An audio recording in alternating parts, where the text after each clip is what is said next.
All right, hello, good evening. This is Eric Ademegi, and this is my Chemistry 2 project presentation. I hope you enjoy it. So what I decided to do was I decided to make a presentation about traffic signals.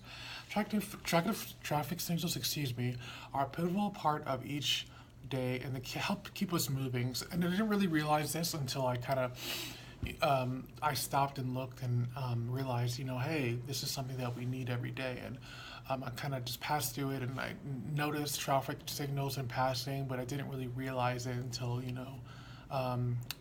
we had to do this project.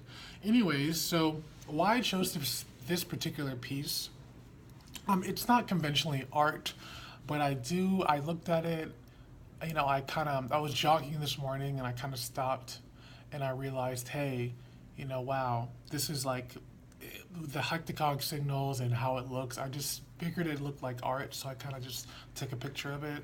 I took a selfie with it, and I realized, hey, I could use this as my project presentation.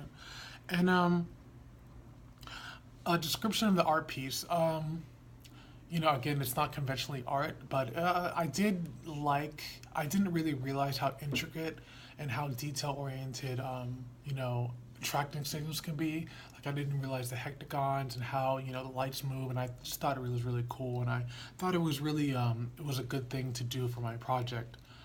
Um, so how this art associates with chemistry is that um, it uses heat to kind of to keep it going. It uses heat and like chemical bondings to um, so it doesn't overheat and keeps it going. Also, it was invented by Garrett Morgan in 1923. He was African American. It was definitely a pivotal point in African American history. Also,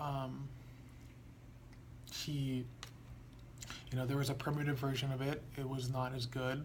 It was it overheated and it burned. So Mr. Morgan came up with a way to like via chemistry to he kind of understood chemistry and how you know it couldn't overheat. So he had to like put special plastic and kind of had to weld it in different ways to keep it from overheating, and so he was able to do it successfully in 19 I believe it was 1938.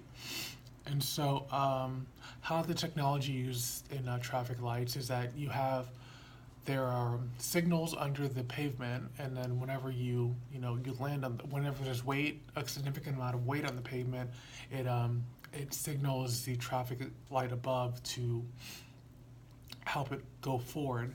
And so that's why when you're when you're say you're driving down the street by yourself, that's why that's the lights go a lot faster as opposed to there being a lot of people at the intersections. So why I wasn't aware of this piece before was because I guess it was kind of just overlooked. It's something that we've always used, but like never really looked at.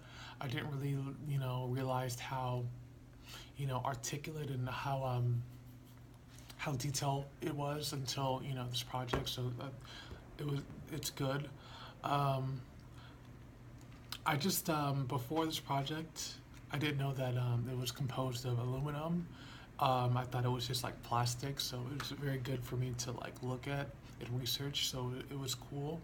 Um, I just realized how important this piece was because without it, where would we be today? There would just be a lot of chaos, a lot of just a lot of uncertainty. And, back in the old days, they had horses, and there was traffic amongst them, and there was like a lot of people couldn't afford horses, and so there would be less on the streets, but there would still be like chaos. So imagine today with all the cars, how many accidents there would be.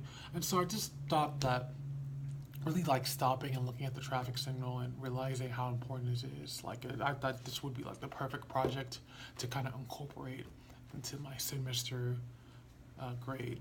So I try to take a selfie with it, but it's I can't because it's in the middle of a walkway, and that's kind of dangerous. So I did the best I could. I took it on the side of the road, and I just this project kind of made me look at it differently. I kind of have a bigger appreciation for just the crosswalks and traffic lights and how detailed it is and how many things go into it and how it keeps us safe every day. So um, also, I didn't realize that, this is universal. Like anywhere you go, you can go to China and they would know that, green is green, green means go, yellow means like caution, and red means stop. And I kind of just realized how cool that was, how, you may not be able to understand somebody from a different language, but, if they're driving a car, we all are familiar with like traffic signals and how they work. So I thought that was really cool. How the inventor kind of incorporated just the use of colors to make it more universal, more understood by everyone. So that's just my project, and I hope you enjoyed this. It's just yeah, I thought it was really cool and interesting, and thank you for giving me the opportunity to do it. So thank you so much, and have a good one.